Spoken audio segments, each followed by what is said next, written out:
A few moments ago, we talked about the first waterproofing basement method used by builders, flexible foundation sealants. The next method used by home builders to keep basements from flooding is the use of drain tiles. Drain tiles are made of perforated tubing that surrounds your basement and absorbs excess water that enters the tubes from below your home.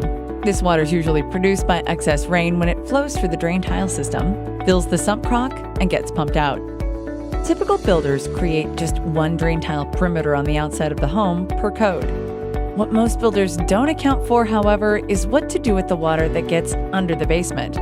Fairfield takes the drain tile concept one step further by adding a second drain tile ring on the inside of the home. Why go to the extra trouble? To gain the ability to control groundwater flow in all directions, from above, laterally, or from the sides, and last, from below too. It's just another example of going the extra mile to ensure your family's peace of mind.